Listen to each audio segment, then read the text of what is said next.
Hola Álvaro, oye, muchísimas gracias por aceptar la invitación el día de hoy para conversar sobre el suicidio y para que entremos rápidamente en el escenario y un poco para tener un contexto de qué estamos hablando, me gustaría preguntarte cuáles son las cifras actuales de suicidio en Sudamérica. Mira, las cifras que usualmente son las oficiales son las de la OMS y van variando año por año, ¿no? Entonces, las cifras actuales que han sacado específicamente para este año 2022 no salen todavía porque son años anteriores, pero en los últimos años, por lo menos de los países de Latinoamérica con los cuales yo he tenido un poco más de contacto, hemos estado oscilando entre 3,9 y 4 hasta 10 fallecimientos por suicidio por cada 100.000 habitantes, ¿no? Por la epidemiología. Y particularmente en el Perú, hemos tenido hasta 2.000 suicidios en el transcurso del año anterior, pasando para este, y bueno, muchos más intentos de suicidio, ¿no? Porque siempre son bastantes más intentos de suicidio. Entonces, las cifras siempre se van actualizando según lo que los países reportan a la OMS, ¿no? Que es como que la gente, digamos, oficial encargado de hacer el conteo de la epidemiología. Eso es más o menos lo que tengo por el momento, ¿no? En esa oscilación de cifras que te mencioné. Perfecto, Álvaro, oye, cuéntanos eh, cuál es la relación o cómo ha ido mutando esto en los 10 últimos años. ¿Ha habido un incremento? ¿Ha habido una meseta? ¿Qué ha pasado en los últimos 10 años en materia de suicidio? De cifras me refiero. Mira, en epidemiología es un poco complicado en Sudamérica y más en Perú, donde vivo ¿Mm? yo, porque no todos los suicidios son contabilizados como tal. Entonces, sí ha habido una afectación de salud mental bastante fuerte. Hay estudios que, por la pandemia, ¿no? Que han traído más índice de depresión, de ansiedad generalizada, de trauma y de suicidio en la población, pero no tenemos una fuente basada en evidencia, digamos, epidemiológica para comparar con un aumento. Hay mucha sintomatología más y clínicamente hablando, lo que sí te puedo comentar es que nosotros durante la época de la pandemia tuvimos bastantes personas con ideación suicida y con intentos y fallecimientos también, pero ver de manera responsable un aumento epidemiológico ya visto, no tengo esa información, porque como todavía estamos, siempre es como un año antes, entonces demora un poco de tiempo, ¿no? Clínicamente yo te puedo decir que mayores intentos yo creo que sí ha habido, pero no te puedo responder con una evidencia concreta, ¿no? De acuerdo. Y en términos clínicos, ¿cuáles son normalmente los motivos que llevan a cometer suicidio? Mira, en términos estrictamente clínicos, porque en realidad el suicidio es bastante multicausal, ¿no? Y hay un montón de eh, factores de riesgo que nada tienen que ver con lo clínico, que van hasta con la alimentación y el ingreso económico y etcétera, ¿no? Pero en términos clínicos, estrictamente, hay varios diagnósticos que tienen asociación fuerte con suicidio, ¿no? Dentro de los eh, trastornos de estado del ánimo, por ejemplo, la depresión, sobre todo cuando hay bipolaridad en la fase depresiva, la desregulación emocional, particularmente un poco más en el trastorno límite de la personalidad, eh, y muchísimas experiencias de trauma, ¿no? Digamos, viéndolo de un enfoque informado en trauma, hay mucha ideación suicida relacionada con experiencias traumáticas, sobre todo cuando es trauma complejo.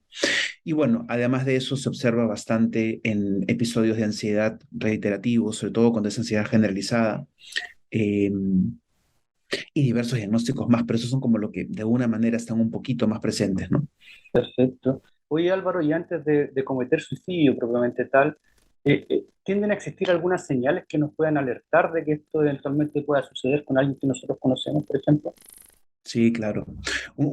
Antes de responderte esto, un Ujú. comentario justo el año pasado, no, hace 2 años, estuve revisando una investigación cualitativa de una autora Stallman, que es bien buena, que lo plantea desde el inglés, pero también se traduce al español, un artículo sobre el lenguaje estigmatizante en suicidio, por ejemplo, o en la prevención.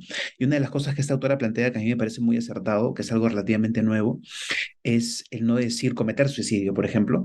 Yo también decía Entiendo. eso antes, porque cometer suicidio se menciona cometer un delito, ¿no? Y como que refuerza el estigma.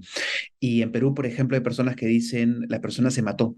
Tampoco se sugiere decir eso, ¿no? Ujú. Usualmente se trata de llevar hacia el lenguaje de la persona falleció por suicidio o la persona se suicidó, ¿no? O intentar suicidarse, como un comentario extra. Ahora, con respecto a la pregunta de los factores de riesgo de alarma, además de los diagnósticos, muchas veces lo que encontramos en las personas es aislamiento social, encontramos ideación suicida comunicada quizá de forma concreta o a veces no de forma Ujú. concreta. Em, y hay personas que también a veces lo que hacen es pagar cuentas, dejar testamentos, dejar claves, despedirse en vida, cambiar su comportamiento. A veces uno encuentra cambios de comportamiento que no esperaría de esa manera, bastante desesperanza, mucho sufrimiento. Y dos cosas muy importantes son ver el ambiente inmediato, porque a veces encontramos cosas que son aquellas que las personas que llamamos medios en suicidología, son los medios que las personas quieren utilizar para suicidarse. Por poner un ejemplo concreto, pastillas. Y ahí la labor es votar todo esto, ¿no? Y otra cosa que también es importante es, además de todo esto, del momento presente, ver la historia. Personas que han tenido intentos de suicidio o que han sobrevivido a la pérdida por suicidio de un ser querido, que es el caso que he tenido yo también en mi historia, somos personas más vulnerables por eso, ¿no? Entonces hay que tener como la visión del presente, pero también considerar los antecedentes. Perfecto, Álvaro. Y cuéntanos, ¿existe o se ha podido catastrar alguna serie de factores predisponentes relacionados con el suicidio? Mm, predisponentes en momento presente, yo diría, además de la sintomatología de los diagnósticos propiamente dicha, que muchas veces conlleva crisis. Ahora, crisis de dos formas, ¿no? Hay crisis de hiperreacción, que son las que creo que cualquiera podría reconocer como tal, Ujú. cuando una persona está con agitación psicomotriz, con llanto, con desregulación emocional propiamente dicha. Y también están las crisis menos conocidas y muy comunes, que son las de hiporreacción, que tiene que ver más con las crisis de desconexión, de disociación, etcétera, ¿no? Estas crisis suelen ser como factores predisponentes hacia la conducta suicida, digamos, ¿no? Pero bueno, hay un montón de factores más fuera digamos, como te digo, lo clínico, la pérdida de trabajo, la falta de apoyo social. En Perú, la dificultad para ir a terapia también. Hay personas que desearían, perdón por el sonido, desearían ir a terapia, pero de pronto no tienen o el dinero o la educación o la posibilidad de asistir a terapia, sobre todo para las personas que viven fuera de Lima. Y últimamente yo he trabajado mucho también con abuso sexual y con violencia. Entonces, estar continuamente expuesto a este tipo de episodios de abuso es un detonante o un predisponente muy fuerte también. Perfecto. Mira, Álvaro, yo creo que de alguna manera nos los comentaste, pero quizás sería interesante ampliar frente a qué tipo de señales, acciones o reacciones nosotros debiéramos estar atentos como para entender una posible eh, intento suicida. Yo creo que lo que comenté justo unas preguntas antes, ¿no? Eso creo que es lo más importante. Pero lo que sí podría agregar que no dije, que de pronto puede acompañar a la respuesta, es que cuando tenemos este tipo de duda, lo mejor que podemos hacer es preguntar. Hay otra área de la suicidología muy importante que corresponde a la psicoeducación y que es un poco más específica hacia la falta de información con respecto al suicidio, que es lo que mucha gente denomina mitos. Y muchas personas creen que uno no debe preguntar porque si preguntas vas a implantarle la idea a la persona, lo cual es totalmente falso. Hay un montón de evidencia que muestra que esto no es así. Más bien, las personas que se quieren suicidar ya están sufriendo, lo que quieren es que alguien les pregunte, ¿no? Entonces, cuando veamos alguna de estas señales de alarma, lo que tenemos que hacer es preguntar si alguien se siente cómodo o cree que puede preguntar de manera directa, está súper bien. Yo puedo preguntarle a Juan, Juan, ¿tú estás pensando en suicidarte? Y es la mejor pregunta que se puede hacer. Pero para las personas que, por ejemplo, se les es un poco más difícil, y entiendo que pueda ser difícil porque hablar de suicidio no es tan sencillo para personas que no se dedican a ese trabajo como me dedico yo, una manera periférica de preguntar que es igual de, en realidad igual de acertada, pero un poco menos difícil para quien pregunta sería, por ejemplo, oye Juan, otras personas que sufren tanto como tú podrían pensar en suicidarse. ¿Lo estás pensando tú ahora? Agregándole la hora para ver el momento presente, ¿no? Es otra forma de preguntar. Entonces, al tener todas estas señales, esta pregunta es importante, seguida de mucho respeto, mucha empatía y mucha validación de las emociones y derivación a tratamiento profesional, ¿no? Eso es lo que creo que puede complementar a la identificación del riesgo. No, absolutamente, y lo agradezco. Oye, Álvaro, y vinculado un poquito con lo que tú nos comentabas, ¿qué debieras o qué recomiendas tú que debiéramos hacer si alguien, por ejemplo, en secreto nos comenta que ha pensado en suicidarse? Luego de escuchar, que es lo más importante, Ujú. hay dos escenarios. El escenario de la crisis presente, lo cual, bueno, invitaría a toda una conversación sobre cómo se hace una intervención en crisis, pero básicamente implicaría el ayudar a la persona a poderse regular emocionalmente para que no tenga una conducta suicida. Y el otro escenario es el de, luego de escuchar, de acompañar y de, obviamente, brindar la ayuda que sea posible, Ujú. es persuadir a la persona para que vaya a tratamiento si es que no está.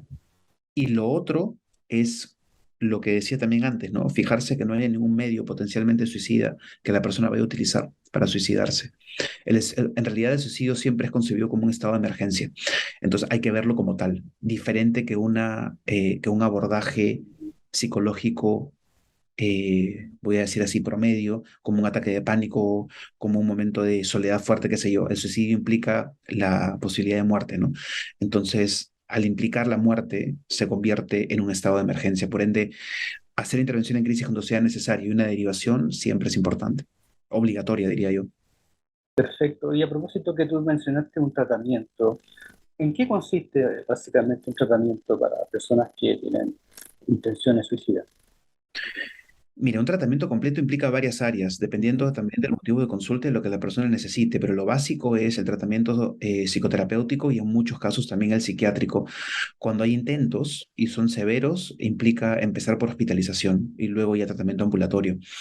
Y bueno, la psicoterapia basada en evidencia, que es la que más utilizo yo desde la parte contextual, desde la parte de trauma y de MDR y qué sé yo, implica siempre un buen plan de crisis, una buena comunicación entre el terapeuta y el paciente para ayudar en momentos de desregulación, la psicoeducación con la familia, el tener un aliado terapéutico que te ayude en momentos de crisis, porque los terapeutas no estamos en la casa, el tener un acuerdo, nosotros lo hacemos por escrito, del mantenerse con vida, porque yo no puedo ayudar a alguien que se suicida, ¿no? Muchas veces lo que le decimos a las personas que vienen a la consulta es, yo te voy a ayudar si es que te mantienes con vida, porque si mueres no puedo hacer nada por ti, ¿no? Y te quiero ayudar, entonces necesito que puedas venir a las sesiones, que no faltes, etcétera. Y siempre, siempre empezar por algo conductual, porque en realidad lo que hace que la persona fallezca por suicidio no es la idea, es la conducta. Entonces, regular emociones y que la persona tenga una buena manera poco a poco, porque demora, eh, de no tener conductas problemáticas que atenten contra su vida es muy importante. Luego ya uno va trabajando todo aquel sufrimiento que obviamente la persona trae muchas veces en el momento presente y muchas veces por trauma. Entonces hay que ir viendo cómo es que se puede trabajar, pero nunca trabajar, por ejemplo, reprocesamiento de trauma si la persona continúa con ideación suicida, porque si tiene flashbacks, por ejemplo, por recuerdos de un abuso sexual en la infancia, que es súper común, eso va a disparar la ideación. Entonces hay que tratar de que la ideación suicida baje lo más posible. De repente no va a desaparecer, pero que baje todo lo posible para luego trabajar lo anterior, ¿no? Pero el momento presente es lo más importante siempre. Oye, perfecto. Y finalmente, Álvaro, ¿bajo qué circunstancias tú recomendarías acudir a un profesional? Siempre que una persona, en realidad siempre, yo creo que la terapia es algo que es muy importante para todos en todo momento de nuestra vida, pero acá, siempre que la persona esté sufriendo y se dé cuenta de que su sufrimiento no se va, ¿no? Una cosa que siempre digo yo es que em, el suicidio en realidad es sufrimiento, ¿no?